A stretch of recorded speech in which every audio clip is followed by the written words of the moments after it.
સમાજમાં ઊંચ નીચ, જાતિ, વર્ણ અને ધર્મના ભેદભાવો દૂર કરવા માટે જેઓએ અથાક પરિશ્રમ કર્યો, મહેનત કરી, સમાજ એક થાય, સર્વ સમાજના લોકો આગળ આવે તેવા બંધારણના ઘડવૈયા ડૉક્ટર ભીમરાવ બાબાસાહેબ આંબેડકરનું સ્મારક એટલે કે જે જગ્યા પર જે ભૂમિ પર સંકલ્પ લીધો એ કમાટી બાગ ખાતે આવેલી સંકલ્પ ભૂમિ, ત્યાં તેઓનું સ્મારક બનાવવાની જે કામગીરી છે તે ગોકળ ગતિએ ચાલી રહી છે. મિત્રો, વિલંબ થઈ રહ્યો છે અને તે જ અંતર્ગત અનુસૂચિત જાતિ મોરચા કેળવણી મંડળ દ્વારા અધિક કલેક્ટરને આવેદનપત્ર આપી અને રજૂઆત કરવામાં આવી છે. સત્વરે જલ્દીમાં જલ્દી કમાટી બાગ ખાતે જે સ્મારક એટલે કે સંકલ્પ ભૂમિ છે ત્યાં સત્વરે વિલંબ વગર આ કામગીરી પૂર્ણ થાય તે અંતર્ગત આવેદનપત્ર આપી અને રજૂઆત કરવામાં આવી છે. ભારત રત્ન ડૉક્ટર ભીમરાવ બાબાસાહેબ આંબેડકર જે 118 વર્ષ પહેલા વડોદરાના કમાટી બાગમાં એક વડના ઝાડ નીચે ભેદભાવભર્યા વ્યવહારથી દુઃખી હૃદયે સમગ્ર દેશમાંથી અમાનવીય ભેદભાવ અને શોષણ દૂર કરવાનો ઐતિહાસિક સંકલ્પ લીધો છે. આ સંકલ્પ ભૂમિના દર્શન માટે દેશ અને વિદેશથી લોકો આવી રહ્યા છે.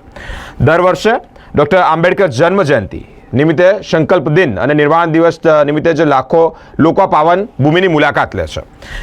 લોકોની લાગણી અને માંગણીને માન આપી ગુજરાત સરકારે 7 વર્ષ પહેલા આ સ્થળે સંકલ્પ ભૂમિ સ્મારક ભવન બનાવવાનું નક્કી કર્યું, જે મૂળ જગ્યાથી દૂર કલ્યાણનગર ફતેગંજ વિસ્તારમાં બનાવવામાં આવી રહ્યું છે. આવેદનપત્રમાં વધુ જણાવવામાં આવ્યું છે કે કરોડો રૂપિયાના ખર્ચે લગભગ 3 વર્ષથી આ સ્મારક તૈયાર થયેલું દેખાય છે, પરંતુ તેનું લોકાર્પણ કેમ કરવામાં આવતું નથી તે એક મોટો પ્રશ્ન છે. આ કાર્યમાં થઈ રહેલા વિલંબથી વડોદરા અનુસૂચિત જાતિ કેળવણી મંડળ, વિવિધ સામાજિક સંગઠનો અને નગરજનો દુઃખ અનુભવી રહ્યા છે.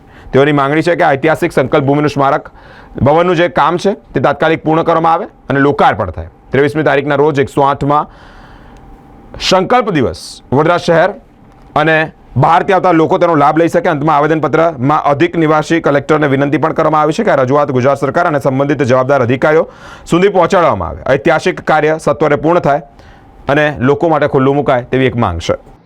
સંકલ્પ ભૂમિને જે આપણું સ્મારક મ્યુઝિયમ બની રહ્યું છે એ છેલ્લા 3 વર્ષથી ખોરંભે પડ્યું છે. કામ બની ગયું છે, કામ પૂર્ણ થઈ ગયું છે એવું અમારા સંયોજકો તેમજ ઘણા કર્મશીલ મિત્રોએ જોયું છે 14 તારીખે. પરંતુ એનું કાર્યનું જે લોકાર્પણ કરવા માટે જે વડોદરા મ્યુનિસિપલ કમિશનર તેમજ મેયર જે ખૂબ રમી રહ્યા છે અને અમારા જે અનુસૂચિત જાતિના લોકોને જે અન્યાય કરી રહ્યા છે એ માટે અમે આજે કલેક્ટરશ્રીને આવેદનપત્ર આપી અને આનો ખુલાસો કરવા આવી રહ્યા છે. અને અમે ટૂંક સમયમાં જો 23 સપ્ટેમ્બર સુધીમાં આ અમારું મ્યુઝિયમ ઓપન નહીં થાય તો અમે વધુ ઉગ્ર આંદોલન કરી રહીશું.